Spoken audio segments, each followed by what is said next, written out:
Assalamualaikum warahmatullahi wabarakatuh.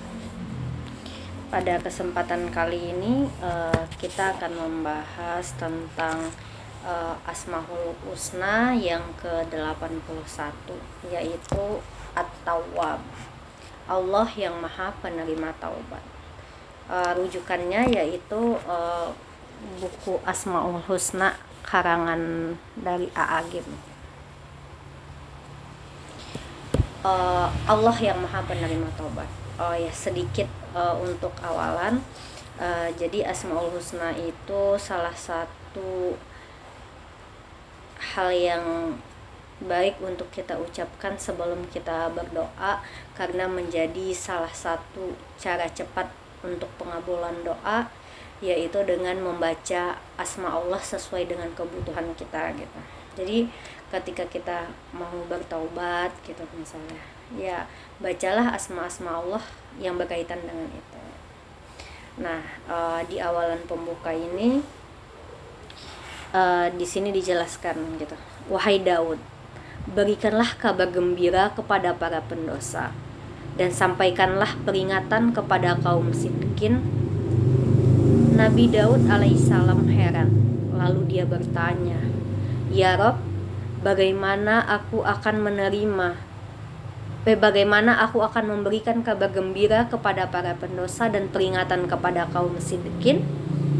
Allah Subhanahu wa ta'ala berfirman, "Wahai Daud, berikanlah kabar gembira kepada para pendosa bahwa tiada dosa yang tidak bisa kuampuni, dan sampaikanlah peringatan kepada kaum sidqin agar jangan merasa bangga dengan amal mereka.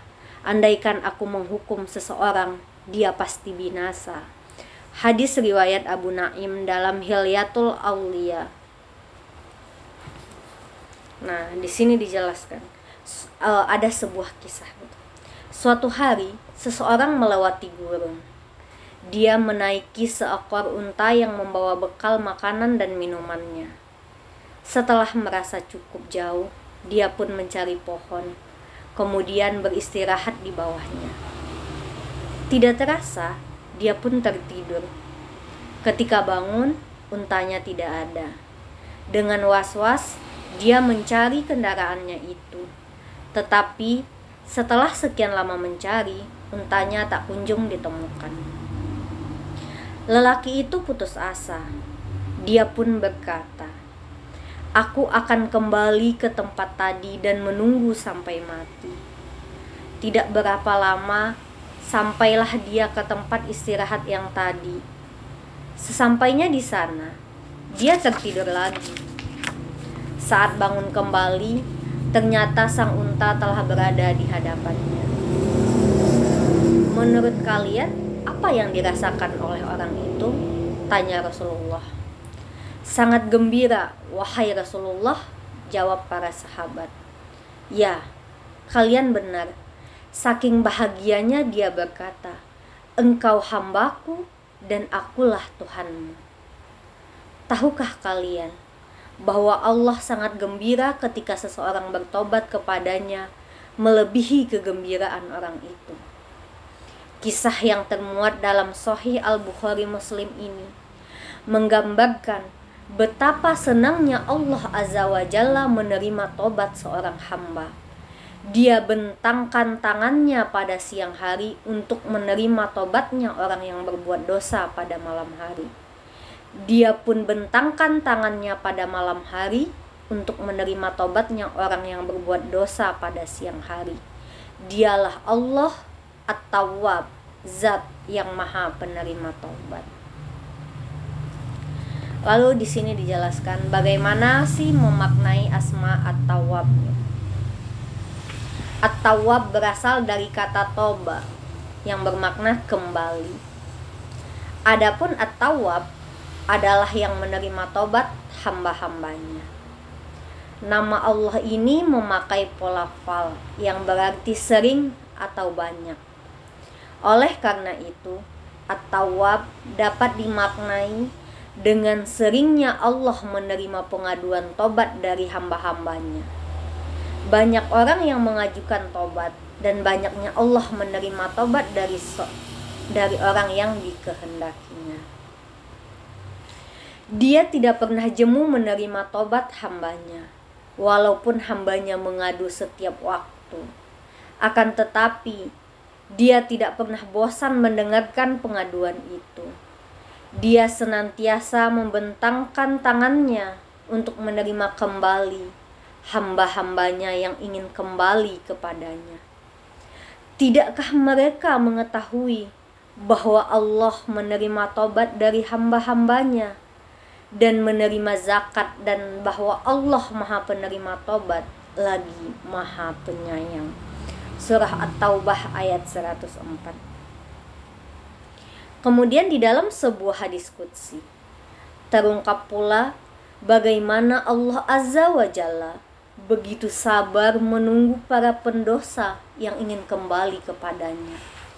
Allah berfirman, "Wahai anak Adam, setiap kalian berdoa kepadaku dan berharap kepadaku, akan aku ampuni seluruh dosa-dosa yang telah kalian lakukan. Dan aku tidak peduli sebesar dan sebanyak apapun dosa kalian.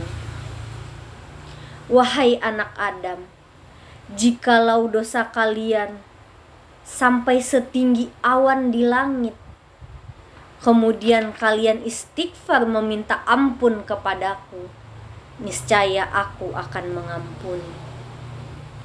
Wahai anak Adam, jika engkau datang kepadaku dengan membawa dosa hampir sepenuh bumi, dan engkau menemuiku mati dalam keadaan tidak menyekutukanku dengan sesuatu apapun, niscaya aku akan datang kepadamu dengan membawa ampunan sepenuh bumi. Hadis riwayat At-Tirmizi dari Anas bin Malik. Bahkan Allah Subhanahu wa ta'ala lebih menyukai rintihan orang-orang berdosa yang ingin bertaubat daripada gemuruh suara takbir yang memujinya. Fahruddin Ar-Razi dalam tafsirnya mengungkapkan sebuah kisah bahwa di Lauhul Mahfuz para malaikat sering berusaha melihat amal-amal yang dilakukan manusia di bumi. Akan tetapi seringkali ketika melihat amal baik manusia, mereka pun ingin mengetahui pula amal-amal buruk manusia. Pada saat itu Allah menutupkan tirai-tirai yang membuat para malaikat yang tidak bisa melihatnya.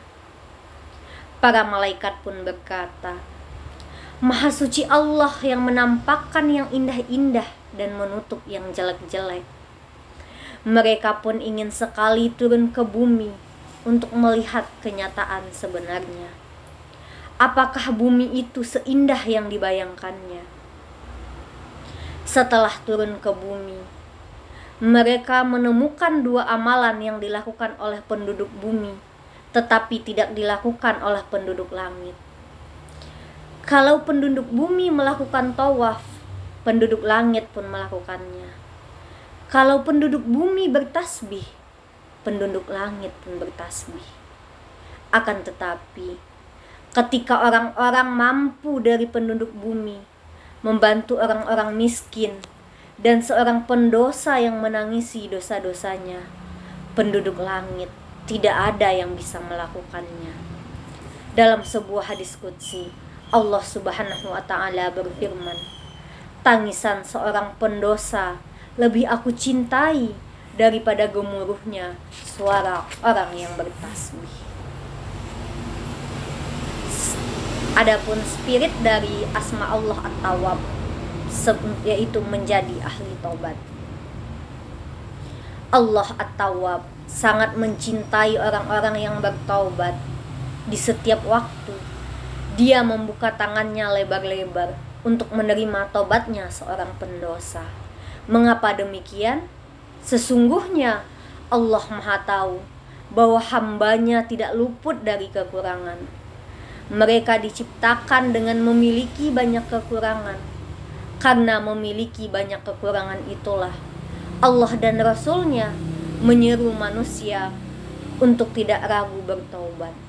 Rasulullah Shallallahu Alaihi Wasallam bersabda, semua anak cucu Adam itu banyak melakukan kesalahan, dan sebaik-baik orang yang bersalah adalah orang-orang yang bertaubat. Hadis riwayat At-Tirmizi. Akan tetapi, tidak semua taubat diterima Allah. Taubat yang Allah kehendaki hanyalah taubatan nasuha, atau taubat yang tulus dan murni. Hai orang-orang yang beriman, bertobatlah kalian kepada Allah dengan tobat yang semurni-murninya. Quran Surah At-Tahrim ayat 8. Inilah taubatan nasuha, tobat dengan sebenar-benarnya taubat.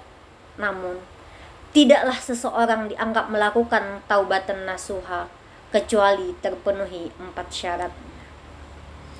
Nah, untuk syarat-syarat taubat nasuha mungkin akan kita lanjutkan di video selanjutnya.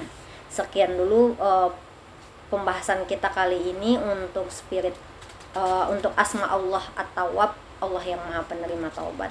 Kita lanjut di lain kesempatan. Terima kasih. Assalamualaikum warahmatullahi wabarakatuh.